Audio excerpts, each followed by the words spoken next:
생생한 경제 이야기. YTN 라디오 생생경제.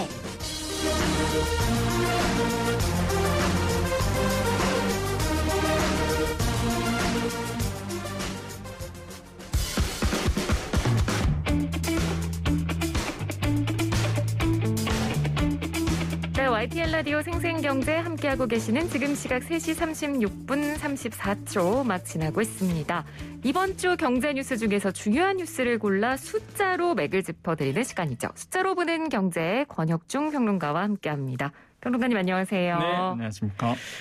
벌써 6월입니다. 네, 오늘이 6월의 이제 첫 번째 날인데 오늘의 숫자도 6월 1일이네요. 맞습니다. 6월 1일. 6월 1일이 경제에서 이렇게 중요한 날인 줄을 전 몰랐어요. 경제 프로그램을 하면서 알았는데 저희가 지난주에 이제 전월세 신고제 관련 이야기를 했잖아요. 네네. 그래서 그 내용이 도움이 된다는 분들이 굉장히 많았거든요. 네네. 오늘도 좀 도움이 될 만한 좋은 정보 알려주시나요? 네, 맞습니다. 6월 1일 하면은 보통 이번 연도는 전월세 신고제 때문에 요것 때문에 더 뜨거워졌던 6월 1일인데 네. 사실 뭐 전통적으로 재산세, 종부세 기준이 되는 날이기 때문에 집을 가지고 계시는 분들이라면 뭐 6월 1일 매우 중요한 날로 이미 인식을 이제 하고 있습니다. 왜 제가 그러냐면 집이 없어서 몰랐군요. 그러신가요? 네네. 네. 그래서 그러다 보니까 사실 6월 1일이 굉장히 좀 민감하게 다가오는 날인데요. 그 일정한 재산에 대해서 부과하는 조세가 바로 그 재산세거든요. 네. 한마디로 뭐 토지다, 건축물이다, 주택이다, 또한 선박 및 항공기까지 포함하는 게 바로 그 재산세입니다. 그런데 일반 국민들은 사실 있으면 좋겠는데 항공기나 선박은 뭐 없으시겠죠. 그렇죠. 네. 그러다 보니까 보통 우리가 재산세를 얘기할 때 부동산에 대한 재산세, 즉 그 주택분에 대한 재산세가 이제 와닿게 되는 거죠. 네. 그래서 오늘 6월 1일이 바로 이런 주택분에 대한 부동산에 대한 재산세의 기준이 되는 날이다. 그래서 보통 우리가 상식적으로 조금 이 방송을 들으시면은 상식적으로 이제 암기를 해야 되는 부분이 부동산과 관련된 세금은요 딱 크게 세 가지입니다. 어려울 것도 없어요. 첫 번째 취득할 때 내는 취득세, 그죠? 그다음에 보유 과정에서 발생하는 재산세와 종합부동산세.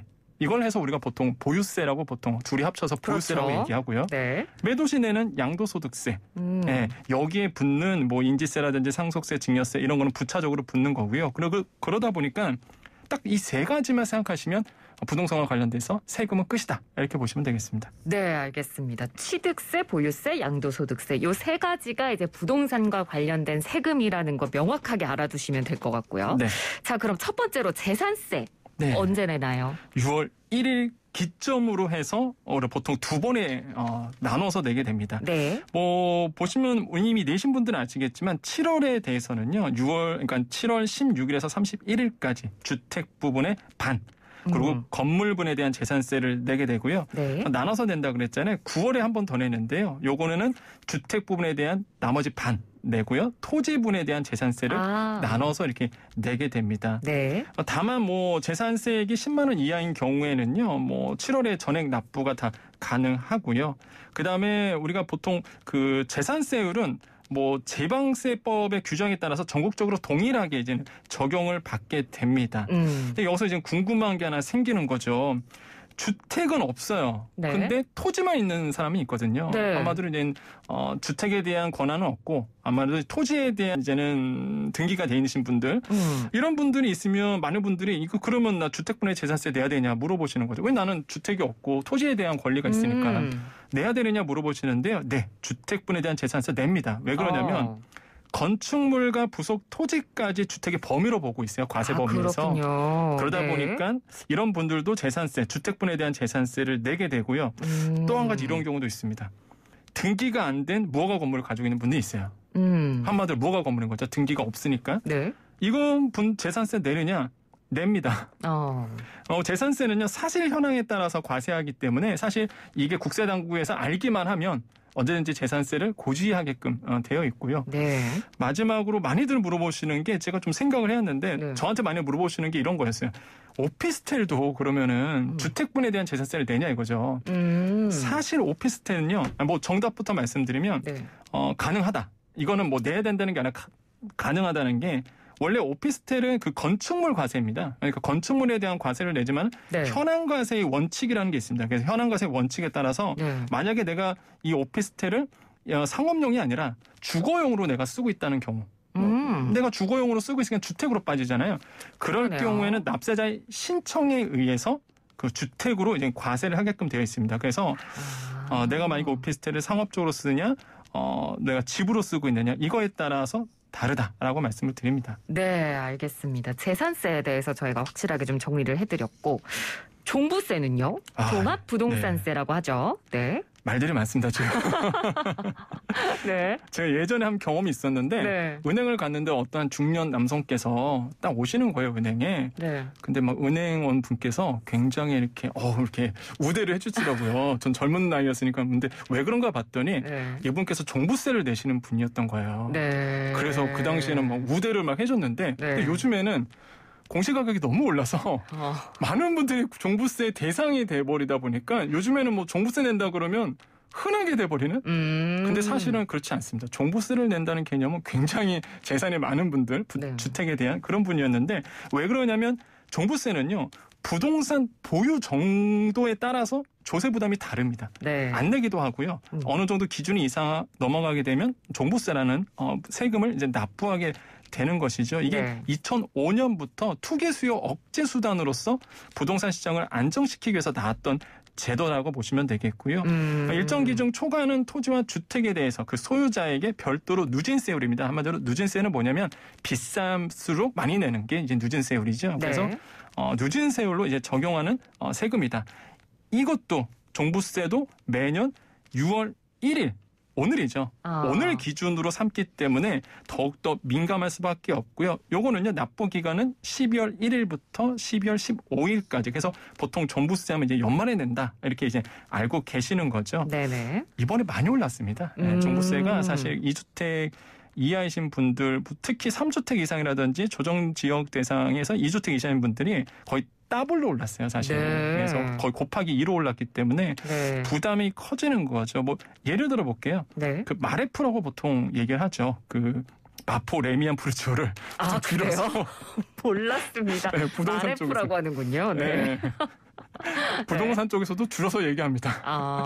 왜냐하면 다 얘기하기 너무 기니까 마레프라고 얘기하는데요. 근데 마레프의 전용한 84제곱미터 정도, 84.59제곱미터 플러스 여기에다가 이제 음마 정용 한 84제곱미터를 가지고 있는 분이 계시다라고 본다면 지난해 보유세, 그러니까 재산세와 종부세 다 합쳐서 한 3,047만 원 정도가 됐었거든요. 근데 올해 기준으로 이 종부세가 올랐기 때문에 올해 기준으로 본다 그러면 7,482만 원 됩니다. 2.4배가 올랐거든요. 근데 그럴 수밖에 없는 게 공시가가 많이 올랐습니다. 작년에 비해서. 그러니까 작년에 공시가가 마레프가 아까 84제곱미터가 한 10억 7천만 원 정도 됐었거든요. 근데 올해 들어와서 12억 6천이 됐으니까. 그러니까 이제 공시 가격이 많이 올랐기 때문에 사실 어쩔 수 없이 세율도 이제는 세금도 올라갈 수밖에 없는 부분인 거고요. 음마 적용도 마찬가지죠. 음마도 공시가가 15억에서 한 17억, 2억 정도가 짧은 시간에 많이 올랐기 때문에 그만큼 이제 세금도 많이 나오게 됐다라고 보시면 되겠습니다. 네, 알겠습니다. 자, 그러면 오늘의 숫자가 6월 1일, 그러니까 그 기준일로 삼는 날이잖아요. 맞습니다. 6월 1일이. 그러면 여기서 좀 디테일하게 궁금한 점을 들어가면 내가 집을 갖고 있다가 기준일이 오늘인데 어제 팔았어요. 그러면 재산세나 종부세 안 내도 되나요? 안 냅니다. 정확하게 6월 1일에 누가 갖고 있느냐가 핵심이에요. 그러니까 오늘? 지금 이 순간에 갖고 있느냐 마느냐가 중요한 거네요. 네, 그렇죠. 그래서 파는 기준으로 좀 말씀드릴게요. 지금 부동산 시장이 매도 우위 시장이라고 얘기합니다. 그러니까 파는 사람이 조금 더 위에 있는 시장이죠. 그럼 파는 입장에서 좀 말씀드리면 뭐 5월에 팔았어요. 그럼 당연히 안 내겠죠. 당연히 이제는 올해 재산세를 낼 필요가 없죠. 난 5월에 팔았으니까 내 재산이 아니잖아요. 그럼 낼 필요가 없습니다. 그러면 6월 1일 오늘 팔았어요. 오늘 팔면 어떻게 되는 거예요? 안 냅니다. 오늘 팔아도 오늘 내 소유권은 아니니까. 그렇죠. 오늘 나는 소유권이 넘어가니까. 맞습니다. 오늘 안 내도 되는 거고. 파는 입장에서 보면은 오늘 팔았다 그러면 6월 1일에 팔았기 때문에 재산세나 종부세는 안 내도 됩니다. 그럼 만약에 언제 내느냐? 그럼 누가 내느냐? 오늘 집을 산 사람이 내는 거죠. 근데 그 기준일이 있어요. 과세 기준이 뭐냐면 우리가 보통 잔금, 그다음에 등기 이런 얘기를 합니다. 부동산에서는. 그래서 잔금 기준일과 등기 접수일이 빠른 날짜를 기준으로 삼아요. 한마디로 오늘 잔금을 치렀거나 네. 아니면은 뭐 등기를 오늘 했거나 그러면은 그 사람이 이제는 바로 소유권을 갖고 있기 때문에 오늘 기준을 봅니다. 그럼 내일 만약에 팔았어요. 파는 사람 입장에서 내일 팔았습니다. 네. 6월 2일에 팔았으면 그럼 본인이 1년치의 재산세를 다 내셔야 되는 거죠. 그러네요. 그게 5월에 팔든 뭐 11월에 팔든 간에 일단은 내일 팔아도 오늘 당장 6월 1일 기준으로 재산을 갖고 있기 때문에 네. 고스란히 내야 됩니다. 여기서 이제 문제가 하나 생기는 거예요. 지금 버티기에 들어가는 거죠. 어차피 보세요. 어차피 오늘 지났어요. 네. 그러면은 어차피 종부세, 재산세 내야 됩니다. 그렇죠. 그렇죠. 내게 되는데 그러면은 내일 파나 아니면은 뭐 5월에 내년 5월에 파나 종부세 어차피 내야 돼요. 네. 근데 양도세가 지금 너무 세거든요. 네. 안 판다는 거죠. 그렇군요. 네. 그래서 이제 잠금 현상, 그러니까 매물 잠금 현상이라 보통 얘기하는데 버티기에 들어가시는 분들이 아마 상당할 겁니다. 어차피 재산 그대로 내는 거 어차피 못 팔았는데 네. 제가 봤을 땐 지금 매물로 나온 것들이 아마 사라질 수도 있어요. 왜냐하면 6월 1일 전에 팔려고 내놨다가 네. 안 팔렸던 거죠. 그러면은 어차피 뭐 재산세, 종부세 내는 거 이제는 버티기 들어갈 수도 가능성이 굉장히 크다. 그러다 보니까 6월 1일은요 항상 그래요. 이 부동산을 이제 잘 하시는 분들은 되게 네. 예민한 시기이기도 그렇겠네요. 하고요. 서민들한테도 마찬가지입니다. 국민들 모두도요. 일단 내가 뭐 부동산을 갖고 있다, 뭐 주택을 가지고 있다 그러면은 6월 1일은 항상 민감하거든요. 왜냐하면 세금이 나오느냐 안 나오느냐의 차이기 때문에 네네. 그만큼 예민하다라고 보시면 되겠습니다. 그렇군요. 자, 6월 1일이 이렇게 중요한 날이라는 거를 오늘을 계기로 다시 한번 알게 됐습니다. 네네. 사실 뭐 요즘 뭐 말씀해 주신 대로 부동산 민심이 워낙 좀 심각하다 보니까 네네. 여당에서 이런 얘기 나오잖아요. 재산세 네. 깎아주는 정책 뭐 네네. 내겠다 이런 얘기가 지금 뉴스에서 지금 솔솔 나오고 있는데 네네. 이 부분은 그러면 어떻게 되는 건가요? 지금 여당의 준비안에 따르면요. 그러니까 6억과 공시지가입니다. 공시지가 이제 한 6억과 9억 사이의 주택분에 대한 재산세를 소폭 좀 깎아주려고 하는 모습이 보이는데, 네. 근데 그럴 이유가 있어요. 보통 우리가 재산세의 표준세율이 있는데 이게 공시지가 6억부터 0.4%입니다. 아무리 비싸도 무조건 공시가 6억부터가 기준이 돼요. 네. 그 이하는 뭐 공시가 5억 같은 경우는 0.25%, 공시가 2억 5천이면은 0.15% 이렇게 좀 등급별로 있는데. 공시가 6억 이상은 무조건 0.4%거든요. 네. 그러니까 이게 기준이 돼버린다. 공시가 6억이. 근데 이거에 한해서 좀 높여주려고 그래요. 한마디로 9억부터 가자 이거죠. 그러니까 6억은 상한선을 좀 높이겠다는 거죠. 맞습니다. 네. 그래서 6억까지는 한 0.35%로 하고 한마디로 0.05%포인트 정도 내리는 거죠.